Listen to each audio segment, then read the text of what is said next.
ఈ డిబేట్ ద్వారా సరే ఇజ్రాయెల్ గారు ఆలోచిస్తారేమని చెప్పని కోరుకుంటున్నాం. జగన్మోహన్ రెడ్డి గారి మాట ఏంటంటే ఆడవారి మాటలకు అర్థాలు వేర్లు అనేది పాత మాట, జగన్మోహన్ రెడ్డి గారి మాటలకు అర్థాలే వేర్లు అనేది కొత్త మాట. రెండోది, చెప్పేవాడికి వినేవాడు లోకువా. వీడు వింటుంటే వాడు చెప్తూనే ఉంటుంటాడు. చంద్రబాబు నాయుడు గారు 14 డిఎస్సీలు ఇచ్చాడు, తన హయాంలో 14 డిఎస్సీలు ఇచ్చాడు. 1,08,000 మంది టీచర్లకి ఉపాధ్యాయ ఉద్యోగాలు ఇచ్చాడు. This is the senior. రెండో మాట చెప్తున్నా, ఏదన్నా అవినీతి జరిగితే, తప్పులు జరిగితే పరిష్కార మార్గాలు రెండు. ఒకటి శాసనసభలో చర్చ, రెండు న్యాయస్థానాలు. డిఎస్సి నియామకానికి ముందే కోర్టుకు పిటిషన్లు వెళ్ళి, తర్వాత వెళ్ళి దాదాపు 300 పిటిషన్లు కోర్టు కొట్టివేసింది. ఆఖరికి ఎంపీ గురుమూర్తి గారు కూడా, ఎమ్మెల్సీ చంద్రశేఖర్ రెడ్డి గారు కూడా పిటిషన్లు వేస్తే కోర్టు మొట్టికాయలు వేసింది. ఎవరైతే సఫరింగ్ క్యాండిడేట్లు ఉంటారో వాళ్ళు కోర్టులకు వస్తారు కదా, మీరు రాజకీయ ఉద్దేశాలతో పిటిషన్లు వేసి మా టయాన్ని ఎందుకు దుర్వినియోగం చేస్తారని చెప్పి మొట్టికాయలు వేసింది. మీకు ఒక మాట చెప్తాను మేడం శ్రీదేవి గారు, దెబ్బ తగిలినోడు అబ్బా అంటారా, పక్కనోడు అబ్బా అంటారా? మీరు చెప్పండి శ్రీదేవి గారు, నేను అడుగుతున్నా. దెబ్బ తగిలినోడు అబ్బా అంటాడా, పక్కన నిలబడ్డోడు అబ్బా అనాలా? బాలకోటే గారు, నేను కూడా వైసీపీ వాళ్ళు మన ప్యానెల్లో చాలా మంది వచ్చినప్పుడు వాళ్ళని కూడా అదే అడిగాను. నేను డిఎస్సి అభ్యర్థులకు లేని బాధ మీకెందుకు, మీరెందుకు వాళ్ళ సైడ్ నుంచి పోరాటం చేస్తున్నారు? నిజంగా వాళ్ళకి బాధ ఉంటే వాళ్ళే కోర్టుకు వెళ్తారు కదా. శ్రీదేవి గారు దాదాపుగా 2025 డిఎస్సిలో 16,354 ఉద్యోగ నియామకాలు జరిగింది. అవును, దుర్గేష్ గురించో నవీన్ గురించో కొట్టాడుతున్నట్టున్నారు. దానికి కూడా అధికారులు పిన్ టు పిన్ సమాధానాలు ఇచ్చారు. లోకేష్ గారు కూడా 10 సార్లు సమాధానాలు చెప్పారు. ఓకే, మీకింత అభ్యంతరం ఉందనుకోండి, ఇంకా సాక్షాత్తు మీ జగన్మోహన్ రెడ్డి గారు శాసనసభకి వెళ్ళమనండి, చర్చ పెట్టమనండి. మీరు చెప్పేది మీరు చెప్పండి. ఈరోజు జగన్మోహన్ రెడ్డి గారు ఒక మాట అన్నారు, ప్రత్యర్థులు లేకుండానే తండ్రి కొడుకులు బ్యాటింగ్ చేస్తున్నారు అని. మరి నువ్వు అన్ఫిట్ అయ్యావు, నువ్వు బౌలింగ్కి రావట్లా. వెళ్ళు బౌలింగ్కి, 20 ఓవర్లు వేస్తావా, 50 ఓవర్లు వేస్తావా, వెయ్యండి. ఇజ్రాయెల్ గారు పిలవండి, జగన్మోహన్ రెడ్డి గారు ఎన్ని ఓవర్లు వేస్తారు? మీరు అంత టైం ఇవ్వట్లేదంట కదా సభలో మాట్లాడడానికి. ప్రతిసారి వాళ్ళు ఇదే క్వశ్చన్ చేస్తున్నారు. ప్రతిపక్షానికి మాట్లాడే రైట్స్ అంతగా ఉన్నప్పుడు శ్రీదేవి గారు ఏమంటే ఒక అమ్మ, నువ్వు ముందు సభకి రావాలి కదా, నీకు టైం ఇవ్వకపోతే కదా. పక్కన స్పీకర్ గారు ఉపసభాపతి గారు పిలుస్తున్నారు కదా. ఇప్పుడు ఆడలేక మధ్యలో ఓడన్నట్టుగా నువ్వు సభాప్రాంగణంలో అడుగుపెట్టిందేముంది? జీతాలు తీసుకుంటున్నారు, ఎలివెన్షన్ తీసుకుంటున్నారు, ఎమ్మెల్యే సుఖాలు అనుభవిస్తున్నారు.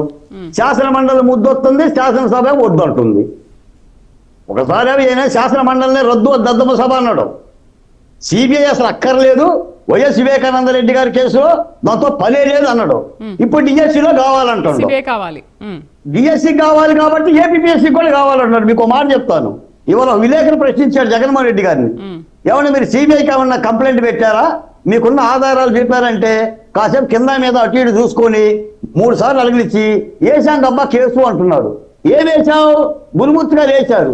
వేస్తే ఏమైంది? కోర్టు కొట్టేసింది. మా టయాన్ని వృధా చేయమాకండి, మీ రాజకీయ వ్యాఖ్యలు వేయమాకండి అని. ఏమైంది చెప్పండి? ప్రధానమంత్రి గారికి లేఖలు రాసిందంట, అమిత్ షా గారికి లేఖలు రాసిందంట, నేను రాస్తా, ట్రంప్కు రాస్తా. ప్రయోజనం ఏందంటున్నా? మీకు 2 దారులు ఉన్నాయి, ఒకటి కోర్టు, 2 గారు పిలుస్తున్నారు. నువ్వు దుర్గేష్ గురించి మాట్లాడతావా, నవీన్ గురించి మాట్లాడతావా? మాట్లాడండి. ఏమి లేదు మేడం, ఢిల్లీలో ఒక ఆందోళన జరిగింది. అక్కడ విద్యాశాఖ మంత్రి ధర్మేంద్ర ప్రధాన్ గారు రాజీనామా చేశారు. మనం కృత్రిమ ఉద్యమాన్ని తయారు చేద్దాం, కల్తీ నెయ్యిని తయారు చేసినట్టుగా, పాలు లేకుండా వెన్న తీసినట్టుగా, పాలు లేకుండా నెయ్యి తయారు చేసినట్టుగా ఒక కృత్రిమ ఉద్యమం తయారు చేద్దాం. అది లోకేష్ గారి మీద బురద రాద్దాం. ఇంత మించి ఏముంది చెప్పండి? ఈ రోజున ఉపాధ్యాయులు బయటకు వచ్చారు. ఉపాధ్యాయులు ఏం మాట్లాడుతున్నారు? మేము దగా కాదు మెగా అని మాట్లాడుతున్నారు. మీరు ఉపాధ్యాయులను గౌరవపరుస్తున్నారు. కళ్ళు కాయలు కాసేలాగా బీఈడీ చేసే అధ్యాపకులు డిఎస్సీల కోసం ఎదురు చూస్తే మీరు జనవరిలో జాబ్ క్యాలెండర్ ఇస్తామని సాక్షి క్యాలెండర్ ఇచ్చారు. ఇవ్వలేదా మేడం గారు? మీరు సాక్షి క్యాలెండర్ ఇస్తే దెమ్మ తిరిగి బొమ్మ కనిపించింది. యువగలం పాదయాత్రలో లోకేష్ గారు హామీ ఇచ్చిన మేరకు దాదాపు 16,324 అధ్యాపక ఉద్యోగాలు ఇచ్చారు. 2వ డిఎస్సికి ప్రిపేర్ అవుతున్నారు. అమ్మ పెట్టనివ్వదు, అడుక్కునివ్వదు. నీకు ఉద్యోగాలు ఇవ్వడం జాతకాల, ఉద్యోగాలు ఇస్తేనే ఏడుస్తున్నారు. చెప్పండి డిఎస్సి వాళ్ళకి. మీ శిబిరాలు ఎవరు కూర్చుంటున్నారండి?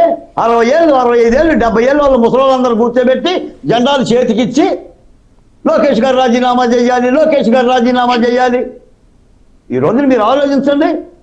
నిజంగా ఈ రోజున ఆంధ్రప్రదేశ్లో అధ్యాపకులు అలా ఉండారా? అన్యాయం జరిగితే మాట్లాడరా? అధ్యాపకులతో అంటే బాలకోని కూడా మాట్లాడతాడు. ఎందుకు మాట్లాడు? శ్రీదేవి గారు మాట్లాడదా? ఈ రోజున స్పష్టంగా అధికారులే ముందుకొచ్చి దుర్గేష్కి సమాధానం చెప్తున్నారు, నవీన్కి సమాధానం చెప్తున్నారు. అసలు అక్కడ దాకింది మేడం. జగన్మోహన్ రెడ్డి గారి శాసనసభకి వెళ్ళమనండి, ప్రత్యేక సమావేశాలు పెడతారు, దంచమనండి. ఇప్పుడు గంటల తరబడి 4 గోడల మధ్య కూర్చొని నువ్వు పిలుచుకున్న మీడియాతో మాట్లాడుకోవడం కాదు, అక్కడ ఆడియో టేప్ నిర్మించడం కాదు, వీడియో టేప్ నిర్మించడం కాదు. మీ పరిపాలన ఎలా ఉంటుందో మాకు తెలుసు. ఉన్నది లేనట్టు, లేనిది ఉన్నట్టు చెప్పడంలో జగన్మోహన్ రెడ్డి గారు సిద్ధహస్తుడు. 3 రాజధానులు ప్రపంచంలో లేవు, కానీ ఆయన ఉన్నట్టుగా చూపించాడు కదా.